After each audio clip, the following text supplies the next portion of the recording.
Hey guys, it's Alex. Welcome back to my YouTube channel. So I recently uploaded a video to YouTube. It was a very personal video, and literally not even a day later, I was finding myself wanting to delete the video. I had to actually fight with myself about this and be like, no, you can't delete the video, you've literally just made it. I wanted to delete it because I found myself to be really cringy, and I thought the video was cringe. Anyway, I didn't end up deleting the video. I had this epiphany. We need to stop running away from being cringe. We need to stop avoiding that because we're all gonna be cringe, but we need to actually actively embrace it. We need to embrace being cringe. We need to try and be cringe. The truth is that we all are going to be cringe at some points in our life, and we all do cringe things. It's just true. Like, we're all human beings. The more we try not to be cringe, the more we stifle ourselves and we suppress who we really are and things that we want to do. It's not really actually a way to live life, is to worry about being cringe or embarrassing.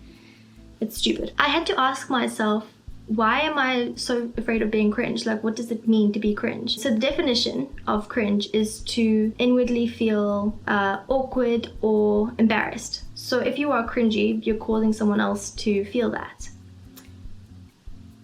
Like, that's not even a bad thing. That's not really a bad thing. You're not a bad person for doing that. So I was like, wow, we've really kind of demonized this word. We've made it like it's a horrible thing to be cringe. Like, it's actually like you are inherently a bad person if you're cringy.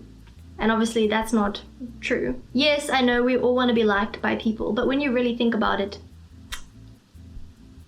being cringe is not the worst thing that you could be in the world. It's not. I remember back a few years ago, I don't remember how long ago it was, there were those videos on YouTube, cringe compilations. They were very popular back then. People would make fun of how other people dressed, how they did their eyebrows, certain musically videos, and everyone would be in the comments and everyone would be like partaking in this trend of bullying people, literally for being cringe.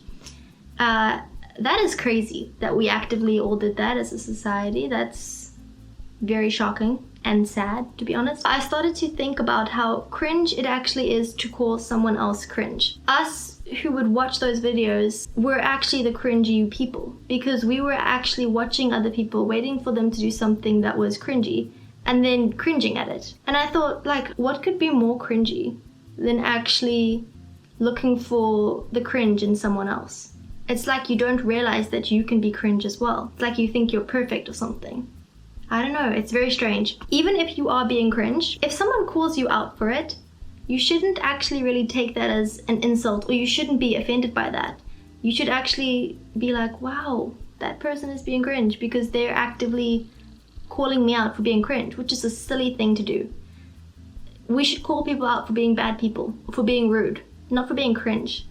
And also, people who call you out for being cringe are exposing their rudeness and their critical nature and how judgmental they can be. So it says a lot more about them than it does about you. If we aim to be cringe and we stop running away from it, we can't really be held back by the fear of embarrassment anymore, because we already say, hey, yeah, I'm embarrassing. Yeah, I do cringy things, or I'm not perfect and I make people feel awkward with my awkwardness sometimes. And then you never have to worry about being in a situation like that, because it's kind of inevitable.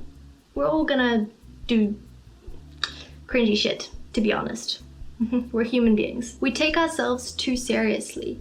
So that's why when someone calls us cringe, it feels so painful. It feels like, whew, wow, that was offensive. It shouldn't feel that way. It's an issue that is such an insult. We need to learn to laugh at ourselves more and to not take ourselves so seriously. I think we'd be a lot happier if we could just all laugh at our mistakes, laugh at our quirks, at our cringy things, and not use it as an insult. It shouldn't be an insult. There are far worse things to be than to be cringe. So yeah, I'm gonna try not to worry so much about being cringe. I think we should all try and embrace the cringe and do things despite the fact that it's cringe. Honestly, like, we should actively seek out things that are cringy and do them, and get used to that feeling, get used to doing things that we know others will be like, oh my gosh, that is so cringe. Sing, even if you've got a bad voice, you know, but we need to just feel more comfortable with being cringe. It's not a bad thing. Don't let someone else use that against you. We can't let them use that word against us. It's our word, and we're cringe, so what? And guess what? If they're calling us cringe, they are being cringe right then and there. So I don't know, that's just like my little revelation. Okay, thank you for watching. Let's embrace the cringe. Bye bye.